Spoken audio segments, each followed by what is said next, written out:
Hello, this is Jason with Smart Home Automation. We're going to show you a little bit a video on the Xiaomi Door Sensor today. What we're doing with it to create a water sensor with it. So let's get into that part, and then we'll show you the device handler adds and the ID change device in the next part of the clip. So let's check this out first. All right, here's a basic Xiaomi door switch out of the case. So you can see it's got the battery, and you can see the reed switch right here on the back side. All right, and then the battery on the front. So you can see this is still factory, nothing's been done to this one yet. So this is our converted one. Okay, so let's go to the reed side of it first. Now if you'll look right here, you'll see I soldered a wire on each side of the reed. This one, if you'll look, I've removed the reed out of play because I wasn't going to use it at all in the future with the magnet. But there's a couple of them I left the reed. You can do whatever you want to. You can leave the reed or not leave the reed, it doesn't matter. But what we did, we soldered on both sides of this reed so we can use the endpoints of the wires out here for the contact for the continuity. So what we did, I soldered them, then I drilled a hole up front big enough to bring both wires through. Once I brought both wires through, I put some hot glue right here to kind of hold them still. Then you'll see there's a gap right here. That gap will be filled in with water and cause continuity, cause the switch to close. Close means water present. I'm not done with this. This will be cleaned up more and set down on the bottom. I'll clean this up, but it's not a big deal right now. I wanted to get this video out and show y'all what's going on. On the back side, because I'm using these in AC pans in the attic, I want them to be powered all the time and not worry about this battery, so they're going to be up in the attic.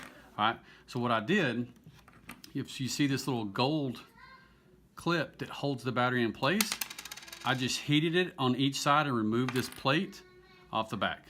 Once I removed it, the positive is one of the two pins on the outside.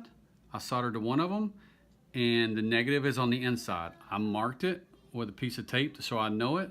Once I soldered this, then I'll connect this to a 3-volt power supply up in the attic, which I'm going to put several of these around the attic, so I'm going to share that 3-volt power supply with several things.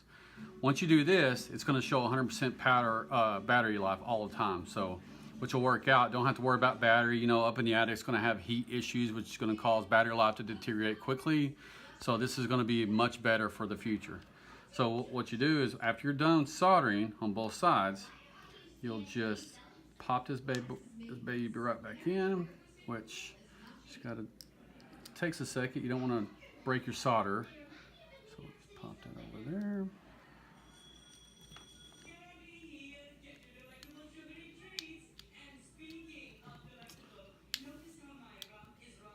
All right, you heard it snap in.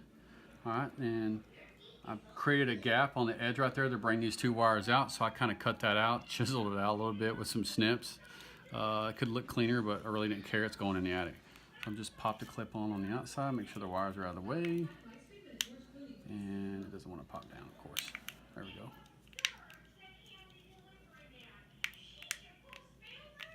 Of course, it wants to argue with us. So now that it's together, I'll clean this up a little bit right there. The leads coming out for the power all the time. Of course, the front leads, open is dry, closed will be wet. I'll show you in the device handler how to change this sensor to a wet sensor so that you can utilize it for if you're running like a Leak Smart or some other water valve on the house, you can shut water down. But that'll be the next part of the video. So appreciate everybody watching today. This is Smart Home Automation and Jason, and we'll see you next time. Thanks. Alright guys, this is Jason with Smart Home Automation. I'm going to show you the last part of the Xiaomi door sensor that we have converted to a water sensor. Once you've loaded the device handlers and actually paired it with SmartThings, it'll show up as a door sensor, of course. All you gotta do is go in there and change that. I am choosing to do that with my mobile device because for me, a lot of people always have a mobile device in their hand and don't have time to sit down at a computer or whatever. Some people do, some people don't, but I'm just going to show you the easy way so you don't have to do that. Okay, everyone who owns SmartThings and is messing with Xiaomi, they understand the IDE page. So no big deal, you go to your IDE page, sign in, make sure you click on your home, make sure you're at your home before you start doing anything. Once that is done, you go to your devices. We'll click devices. We'll wait for devices to load, and this will be the list of all the devices you have paired with your SmartThings hub. Usually takes a few minutes. Now what we're going to do, we're going to scroll to one of these door sensors that I have named for a wet location. We see the AC pan guest side. See, it says Xiaomi Door Window Sensor. So we're going to click on the AC pan guest, which is blue. Once you click that, you'll scroll down and you'll hit the edit button.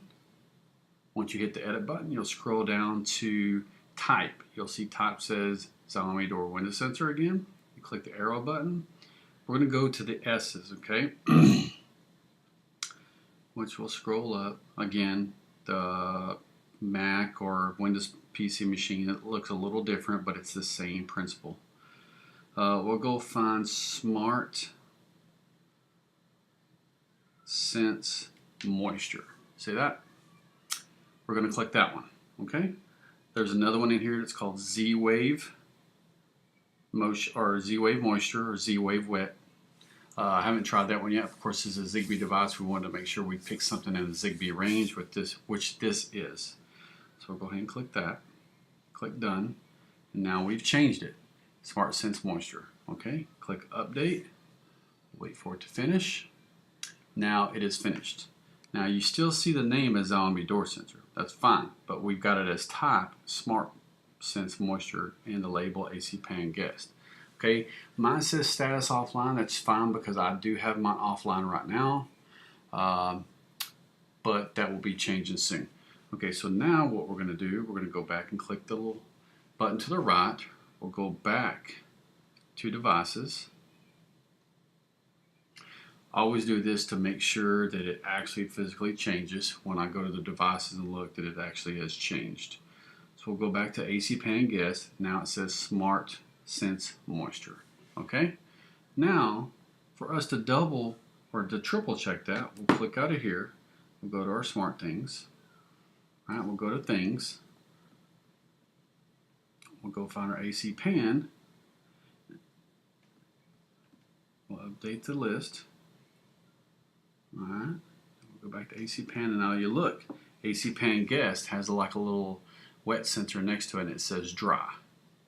Okay, so that is the change. If you'll look at the AC Pan main, it shows as a door sensor still open.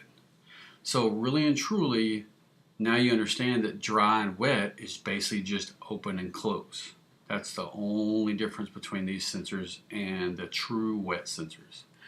Okay, so I'd like to thank everybody for tuning in and watching this. If anybody got any questions, go ahead and drop some information down below. We'll try to get to it as soon as we can. This will pretty much wrap up our little video series on the door sensors created to water sensors. Next up, we'll be working with connected. And a video will be showing how we set our connected up and how we connect the Wi-Fi to SmartThings and how we import the GitHub information. Well, we'll see everybody next time. Thank you.